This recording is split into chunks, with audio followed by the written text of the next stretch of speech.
The Objective. To deliver the NBA to you like no other. News. Play breakdowns. Power rankings. Storylines you never hear talked about. Anywhere else. It's all straight shots here. Fired by straight shooters. S and Gun. This is the Objective Basketball Podcast. Hello, everyone. Welcome to the Objective Basketball Podcast. S here, Lauren, joining me as always. We will very soon, if you're tapping in because you want to listen to the Malachi Flynn interview, you will be able to listen to that in about 10, 15, 20 minutes. We're just going to talk about a little bit of the NBA news that is circulating over the last couple days since we last talked to you guys. Lauren, first and foremost, Ja Morant back. At least Monday, he will be back and fully eligible. The NBA suspended him for 8 games, but I believe 5 of those games were retroactively suspended, so he's only serving a 2 or 3 game suspension here. And then on Monday, he's eligible, I believe, against your Mavericks. Yes, that's correct. I don't think he'll play in that game. I think there's probably a little bit of a ramp-up period, if you will, but he's back. He is. When that news alert dropped, I was obviously under the impression that it's still ongoing and I had no idea what to expect. So I was a little surprised when I saw a single digit, just because I didn't really know. I was still waiting for all that information to come out because, whatever. But well, especially because we heard from every news source was like, oh, he might miss the season. There's potential that he might miss the season. There's this, there's that, the 50 game suspension, all that stuff. Right? Yeah. So when I saw 8, I was like, whoa, but okay, we move on. And so, I don't expect him to be back against Dallas. Of course, when I saw the tweet, I was like, you've got to be kidding me. But then I had all of Memphis Twitter letting me know that they were going to ramp him back up and not to worry. But I'm interested to see what it does look like for the Grizzlies as they do get Ja back and they're, trying to finish out the season on a high note and finish strong to where they can go right into the playoffs and really hit the ground running, because we've continued to hear from Memphis that that's exactly what they want to do. They think that they're ready for the moment. They're ready to back up the talk. We've been hearing that since last year, since they came out of the gates then.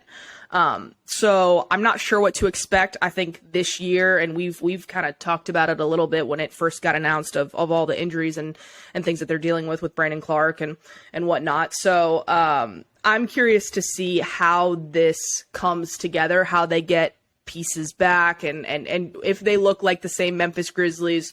I don't want to go as far to say, oh, I doubt it, I'm counting them out, anything like that. But I do think that there are legitimate questions with this team in a very tough and very close Western Conference race right now. And so even though they're safely positioned where they are, I am curious to see, as things get closer and closer to the finale of the regular season, who does it look like they are going to end up playing in that first round matchup, and how do they feel about it? I am very, very curious to see what note they end this season on. Well, right now it would be the Golden State Warriors, and what a matchup that would be. Quite the rivalry, huh? Yeah. Hey, I mean, according to one side, according to one side, that is a rivalry. First and foremost, man, I hope. Oh my goodness! Sorry to disrupt you guys. Jakob Poeltl just caught a body in the middle of this OKC Raptors game. Are you happy you traded for him now? Flat out poster. Yeah, hey, listen, I was always happy. God, no, I'm just giving you a hard time. I know. There was a couple of Raptors fans who did the same. They're like, he looks pretty good, doesn't he? But no, that's besides the story. Sorry. First and foremost, I was in the middle of a very serious thought too. First and foremost, I really hope Ja Morant is good. I hope he's in good standing with himself and what he's trying to accomplish and what his life is moving forward. The ESPN interview that dropped, him and Jalen Rose, the one-on-one, it was a short, very brief interview, but he sort of clarified himself. He spoke, and I think for a lot of people, him speaking was important. So I hope he's good, and I hope he's able to return to basketball, mind intact, to be able to focus and move on with his career. Hoping that happens. In terms of basketball, I think the Grizzlies are in a pretty good position. I will say so. I think the Grizzlies, man, they've been an awesome defensive team all year, anchored by Jaren Jackson Jr. On top of the fact that they look pretty good without Ja too. They've done this thing, and this is not just applying to this season, but in prior seasons where they've actually done pretty well without Ja. And I think that goes to the collective. I think that goes to like the system that they've developed there. Taylor Jenkins, obviously. But at the same time, I think their actual playoff chances here, I'm worried about because of the Steven Adams of it all. I think the fact that he had injections in his knee, I would say a couple of weeks ago, and he's still going to be out. We don't know when he's coming back. That's a massive question for them. How they look offensively without him is going to be a huge thing. Defensively as well. I'm curious. And the Brandon Clark situation just adds on to that because now they lose another guy. And last season, one of the things that I mentioned about the Grizzlies was that, look, they've lost this depth. They gave up Kyle Anderson. They let him walk. They lost some depth. And I'm just curious to see if the rookies, that the young guys that they're trying to develop, the Santi Aldamas, if you will be able to step up in the playoffs for them. Who knows? We'll see. But at the same time, I mean, look, it's great news for the NBA. It's great news for Ja. Great news for the Grizzlies. It is. It's awesome news. Not so great news for the team that they might be facing is the Golden State Warriors and Draymond Green. It is March Mania at Sports Interaction. The NHL, the NBA, Major League Baseball, and of course, March Madness. So much going on, so much to talk about. It is bananas. Play Pinata Picks and Minute Madness, exclusive games you can't play anywhere else. Use the QR code on your screen, use the bottom of your screen to download, or visit sportsinteraction.com/SDPN. 19 plus, please play responsibly. He was suspended for one game after receiving his 16th technical foul. That game will happen on Friday, today, for the people who are listening, against the Atlanta Hawks. It doesn't really matter playoff wise, that type of stuff resets. So he's good for then. And I see Winston trying to get at you and you're like snapping at it like, Winston, stop it. But I'm sure that's what the Golden State Warriors are hoping that Draymond Green stops doing, getting technicals. I mean, obviously this is a big part of what Draymond is. I don't see it as that big of a deal because it's just like, it comes with the package of Draymond Green. And for him to be at his best, he has to be at that emotionally invested in games. So I don't know. I think it is what it is. Draymond suspended. That's the news of it all, you know? Yeah. With Draymond, it's like you got exactly like you put it, probably the best I've ever heard it, is that's what you want him to be, that emotionally invested. And that's just his identity as a player. It's for some people, not a fan. Too much. For other people are like, that's been a key foundational fundamental piece in the formula and the dynasty that they put together. And so I think you just got to take the good with the bad there. And I think the Warriors, it's the same. I mean, for the Mavs people that are listening, it's just different players, but it's the same with Luka. You know, the 16 technicals are inevitably coming. You know, he's going to get suspended for the one game. You know, I'm pretty sure Draymond is, well, I don't know if he's tied with him anymore, but he was tied with him with Luka for number one in text, right? And probably. Probably. Yeah, you lose track after a while in Dallas. You sure do. No, you know, it's funny. The way you described him just now is very similar to how I think some people would describe Dylan Brooks. But completely, Dylan Brooks doesn't have the back catalog, the resume of a Draymond Green. So it doesn't hold as much weight. Folks, other things that are happening in the world of NBA, there's 3 other topics we want to hit before we throw you to this interview, which is a pretty cool interview. I'm not going to lie to you guys. Michael Jordan might be selling the Charlotte Hornets to minority owners of other teams. Now, the sale isn't imminent, but at the same time, obviously, Adrian Wojnarowski reported that it is serious talks. Jordan, maybe one of the most auspicious, very not enjoyed owners of his time, I would say. I don't think he has I think his playing career is 10 times what his ownership career was for some, right?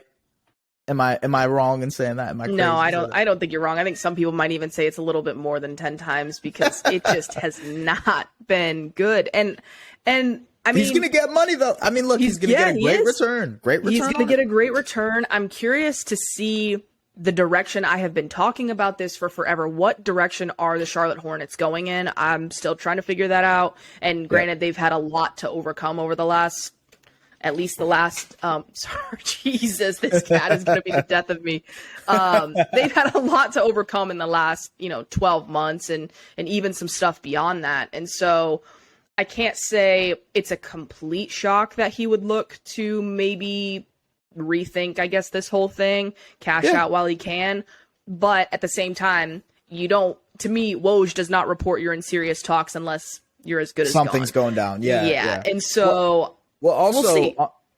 We'll see. We'll see what happens. But also the funny part about that is like, I wonder why Jordan is deciding now to sell, because there's a chance the Hornets get a franchise player in this draft, and that adds value to your sale. So if the Hornets end up getting the first overall pick this year, which is possible, they have pretty good odds. They get Wembanyama, the value of that franchise just skyrockets. I tried to throw that in the air. It didn't work. But it skyrockets. It skyrockets. Mm-hmm. Yes. So I don't know. I think when it comes to Jordan selling it now, I mean, maybe he waits just to see what the results of the draft lottery are, because I think it plays an important part in what the future of that franchise is, really.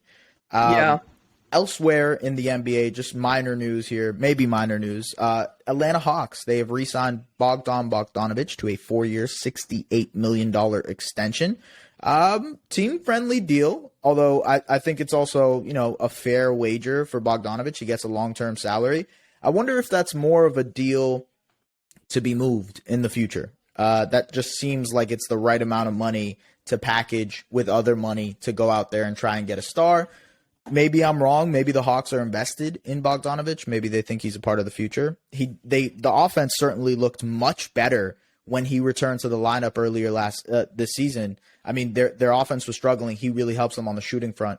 So I can see why they think he's important, but I don't know. I just kind of regular, again, just an interesting news note that's happened this week. Yeah, I mean, with Bogey, I was a little surprised by the 4 years, because when they first brought him to Atlanta, it was a longer term deal. It was an expensive deal for given their current roster construction and who they were already paying money to. And then they ended up facing somewhat of a dilemma, saying, okay, well, we have to move one of Kevin Huerter or Bogdanovic, because they're both they're not the same player by any means, but it was clear that they needed to move one for the sake of the salary cap, their books. Right. And they ended up moving one of them, and now they're putting their money where their mouth is with Bogdanovic. But I don't think he's necessarily an injury prone guy, but there is significant injury history there. So he's definitely been he misses time. That's true. So I think it's good to always keep guys together and for the sake of continuity. I'm a big believer in the importance of continuity. At the same time, 4 years does seem, for me specifically, does seem a little bit steep. I would love to have Bogdanovic for 4 years in Dallas, but if I'm Atlanta, kind of given some of the recent shakiness, I was a little bit surprised, because you think about the DeAndre Hunter extension, you think about the John Collins, and now you've got, you already got the Trae Young in that picture, and then it's just a lot. And so Okongwu is going to be right around the corner. So I was a little bit surprised by the 4 years, because while he is a solid player and he's one of those guys, like you said, that's always going to demand interest from teams around the league, there's always going to be a need for that guy. 4 years is a little bit more difficult to move than, say, maybe even 3 or 2 or whatever the case may be. So I'm curious to see what they do, because he fits well with them. Like you mentioned, he produces and he does what they need him to. But he has an injury or whatever the case may be in the first year, even the second year. I'm curious to see how that contract looks a little bit down the line. It will be interesting in Atlanta in general, as all things are with that team, because some of the decision making has been very interesting for Atlanta this year. Even with the Quinn Snyder deal, which I like the hire, it's just very rare for a team to go out and make a out of the organization hire mid-season. It seems as though they had been kind of looking at that for a while now, because pulling a fish like that, Quinn Snyder is a big deal as a coach. Like he's a Utah Jazz guy, led them to success, etc. San Antonio Spurs, Greg Popovich, all that stuff. So for them to pull him like that and do it so quickly, to me, seemed like that was a work in progress for a while. And maybe this was also a work in progress for a while. So we'll see. We'll see. The other news, and this is the final news note, sort of a sadder news note, to be honest with you, is that Lonzo Ball is having his third leg injury surgery in the past couple of years, which is really, really tough to hear. Adrian Wojnarowski reported that they're hoping that this injury actually helps him get back on the court at some point, because there was some questions about him ever returning to the game of basketball. Lonzo was a huge part of the Bulls' rejuvenation last year. He looked amazing with Alex Caruso at the point of attack. They looked awesome. The Bulls looked great. And now they don't have him, and the Bulls don't look that great. And maybe a lot of people are overselling how important Lonzo is to what the Bulls do. But from what you see this season compared to last season, and while I know there are other external factors that relate to that, right, I still think it goes to show you how important Lonzo is as a player and what he provided to that team. Health is always going to be a factor with that guy. It really has been since the start of his career. So I hope he can figure it out and get back on the court, because, man, he was a good player. He was an important player for Chicago too. Yeah, I am choosing to believe that he is coming back, because I really love watching Lonzo play.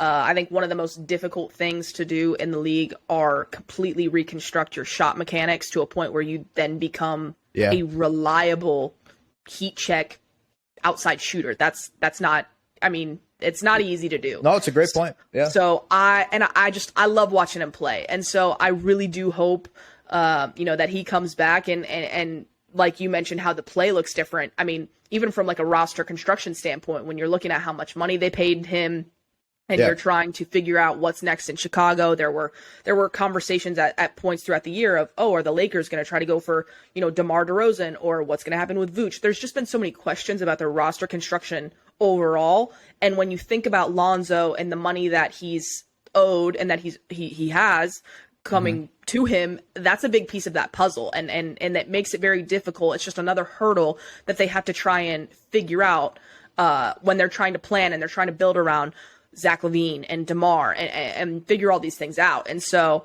I mean, if you really look down the line at Chicago's roster, there's a lot of questions about roster construction. And so with Lonzo, I am hopeful for his sake and I guess for the Bulls as well that he does come back.